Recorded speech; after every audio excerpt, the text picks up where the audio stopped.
Welcome, loyal fans. My name is Matt Armstrong, and just like last race, I will be your host for today. I have been bestowed the honor of hosting this entire Manufacturers' Cup, so I'm absolutely buzzing with that. Today's race takes place on Michelin Raceway Road, Atlanta. The car of choice is once again the Group 3 car, so Herbie will have a chance to shine once again.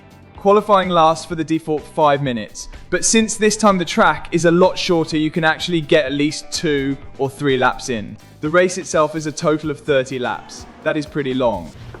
That's what she said! The racing medium and soft tyres are available, and it's mandatory to use them both. There is no mandatory pit stop, but since you need to use both compounds, you will need at least one stop. Pit strategy is going to be a thing. It's challenging to make a one-stop work here, so some people will need to do a 2-stop just because of tyre life. Let's take a look at the graphic the developers made for when this exact race was driven in the live event last week. It seems according to them only a 2-stop strategy is viable here, but what do you reckon the winning strategy turned out to be? Exactly, it was a 1-stop, but it is going to be a struggle. Lots of people can't seem to manage their tyres well enough to pull of the 1-stop strategy. We also have to keep in mind these guys are the best, of course. Regardless, Dordanov did quite a few test races, and he is convinced he should be able to make it work. He tried both strategies multiple times, and without fault the 1-stop was quicker by about 5 to 6 seconds. Last of the statistics then, Dordanov's fastest practice lap was a 1 minute 18.053. In the qualifying and race, it will always be a bit slower due to fuel and tyre wear, but anything in the 1 minute 18 is good pace for a qualifying lap. Right then, let's do some actual racing now. When entering the lobby, the Herbie fan was already waiting and greeting Dordanov. Always good to have a friend around. You never know when you need one. Now then, onto the qualifying session first.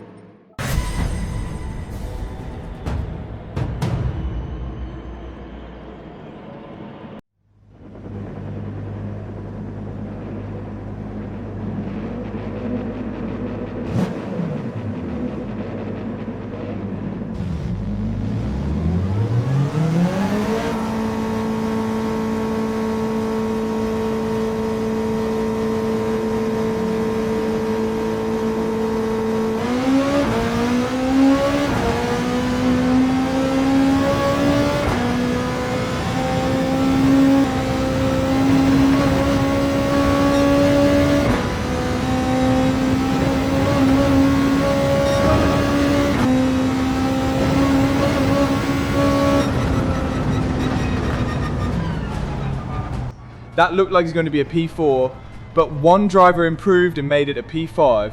It was still a good quali lap and a nice place to start the race in. Off to a good start already.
Unexpected, another Dutchie in the race. Friend Verdu starting pretty far in the back. Doubtful we will see him much.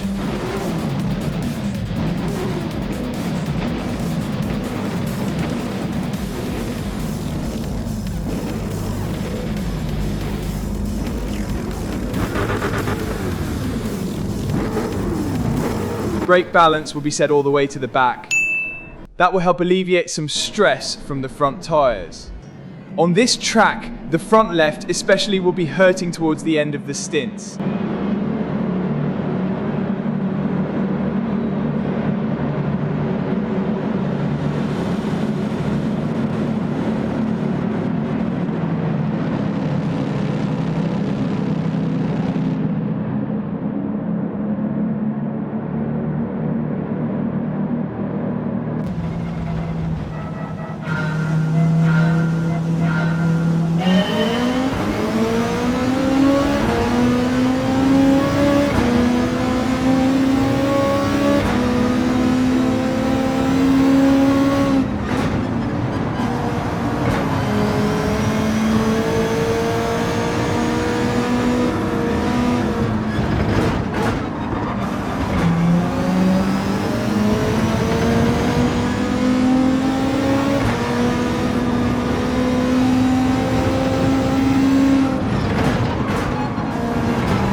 Looks like Mocha's killer in his GTR is already slowing Dornov down. If this keeps up, he needs to find a way past as soon as possible.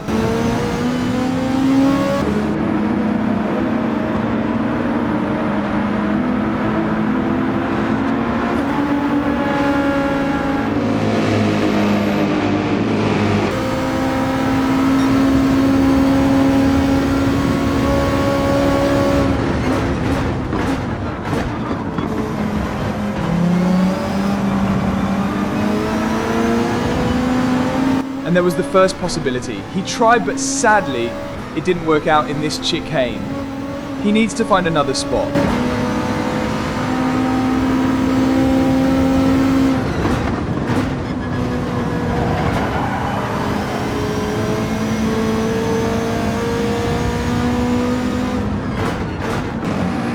And there was the pass. It's hard for the driver on the outside to fight back, so Mocha's killer yielded the position.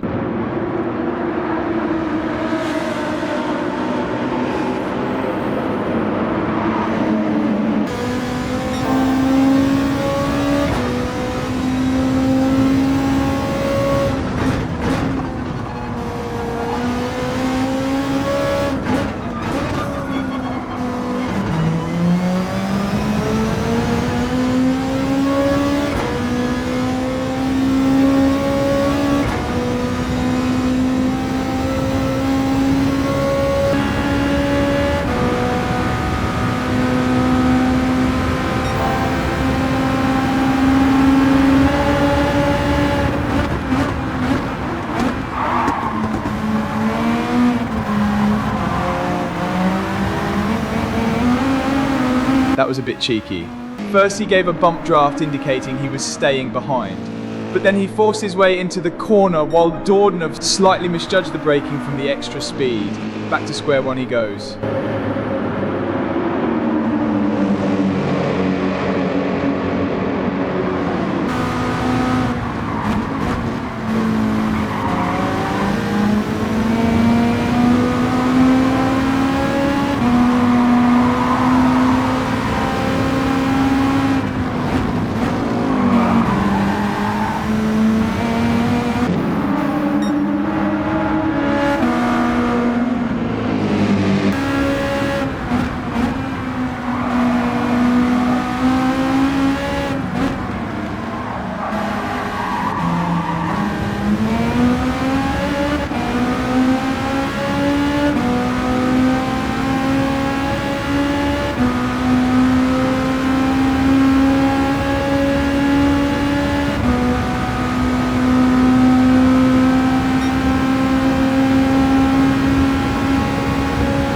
Two GTRs battling in front, Dornov is hopefully able to quickly catch up to them.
Lars has finally managed to wiggle his GTR past Mocha's Killer. Now let's see if Dordanov can also find a way past again. And would you look at that?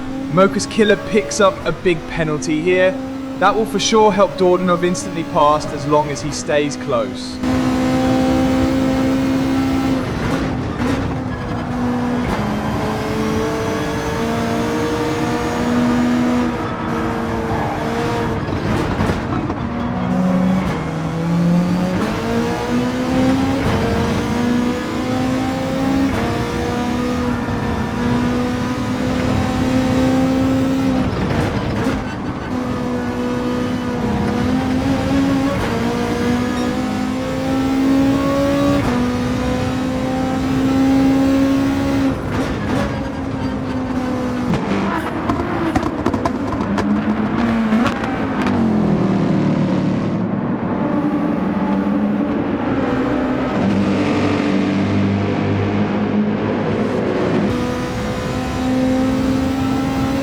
Mocha's Killer tries to cheat the penalty system by driving into the grass so the game can't slow him down a lot.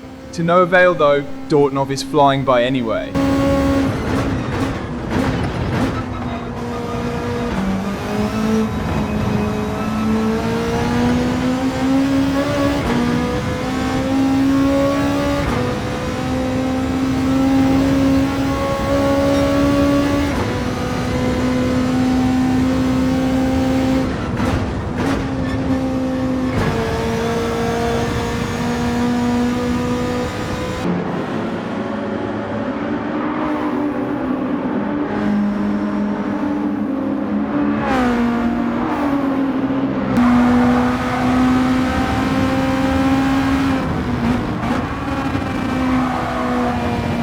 Oh my days, looks like it's Dordanov's turn to collect a penalty.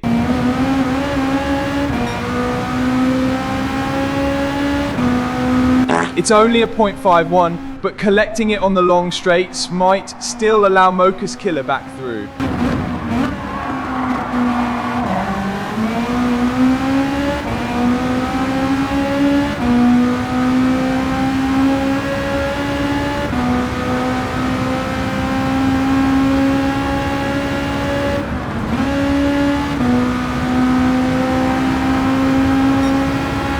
And once again he is on the back foot chasing down the Swiss driver. This time it will take considerably longer to fight his way back. He also has tyre management to consider, and Mocha's Killer seems to not be bothered by that. That might indicate a different strategy. So let's skip forward a bit to a part where we have something interesting to show. Hello, Advent Skip. We jump to lap 8 where we see the first driver pitting. We assume he is on a 2-stop strategy because that is too early to make a 1-stop work decent. Skip. In the next lap we see another 2 drivers pitting. They also started on softs. In this case it might be possible they are on a 9-lap soft and 21-lap medium strategy. Could also be a 2-stop. A 2-stop would help Dordanov more of course, but we'll see. Dordanov is still chasing Mocha's Killer and enjoying the slipstream for now. Skip. We now jump to lap 12. Dordanov is slowly closing the gap back up to Mocha's Killer. It seems he starts to struggle with his tyres. And here Mocha's Killer goes into the pits. There is no way he can manage an 18-lap stint on softs, so that means he will be on a 2-stop strategy. Only one driver remains in front now, who is most probably also going for a single stop. Skip. We jump quite a few laps all the way to lap 18. We can just about see Lars in front pull into the pit now. It is a bit early for a 1-stop since driving 12 laps on the softs is really stretching it, but we will see how that works out for him. We can also see Dordanov's front left tyre is not doing too well currently. Lap times have slowly started dropping a bit, but they only need to hold on for this 1 lap. Let's ride along until the pit stop to see where he ends up. We can also see one of the drivers that pitted earlier who was on softs is already on his tail. That indicates some strong pace from that driver. If he is not on a 2-stop, he will for sure overtake Dordanov on position when the pit stop is made.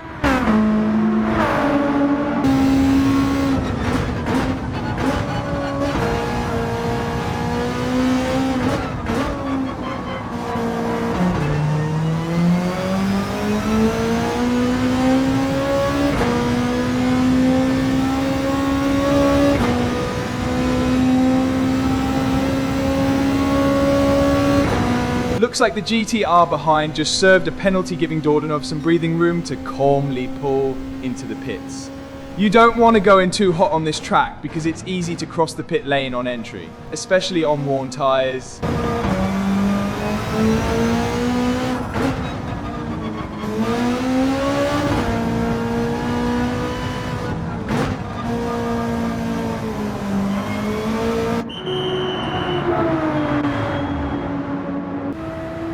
While the pit stop is in progress, let's take a look at how Mocha's Killer is currently doing.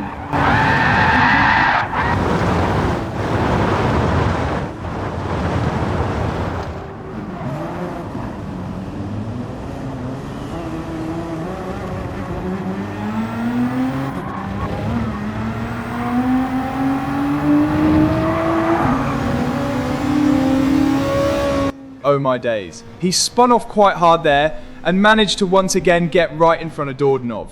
Luckily, Dordanov should have quite a big tyre advantage with fresh soft tyres, but he forms a hurdle nonetheless. Let's see if he can find a good opportunity to overtake the Swiss driver once again.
The softs also need to get a bit warmer to really get the most out of them.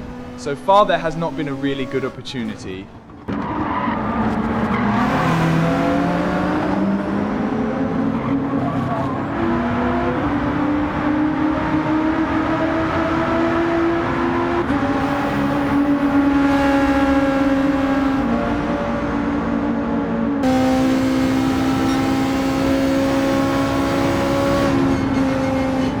Still a bit too far to try it here. Hopefully turn 1 gives a good opportunity if the run towards it is good.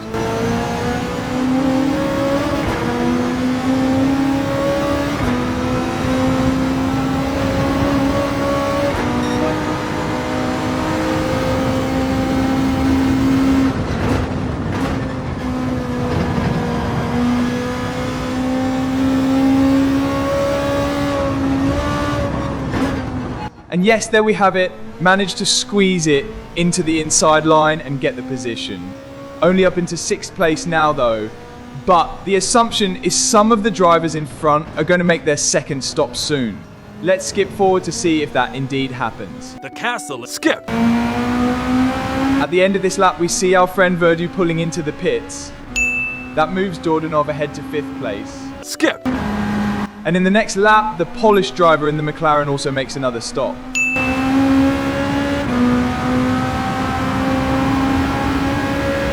Up into 4th he goes. Monster. Skip. We now jump all the way to the end of the race. Nothing important's happened, and all the drivers in front are also on a one-stop strategy. Let's do a comparison of how everyone's tyres are looking right now.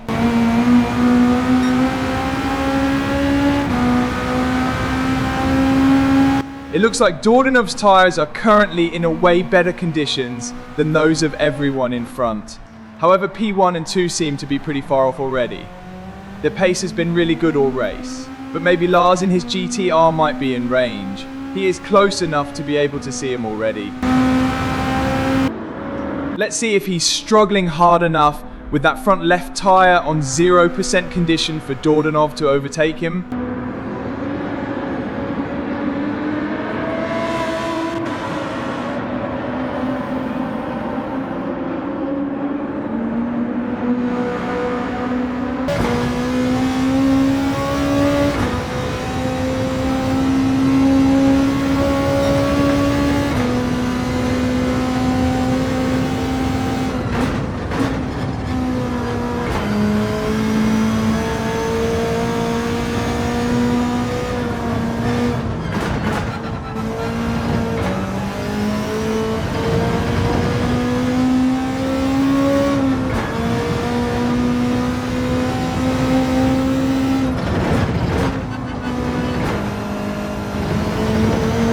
He's getting closer pretty fast now. This might be possible.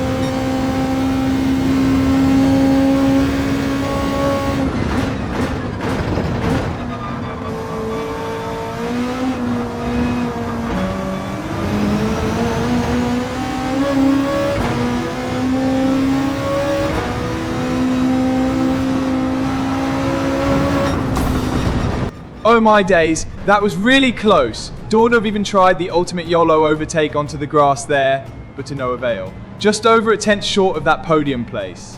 Even though the podium seemed within reach, this 4th place is an excellent result. If there were more time slots available, he might have tried another race for a shot at the podium. But with only 2 other time slots and the risk of a disappointing race, it's better to just accept the result. It is at least a top 5.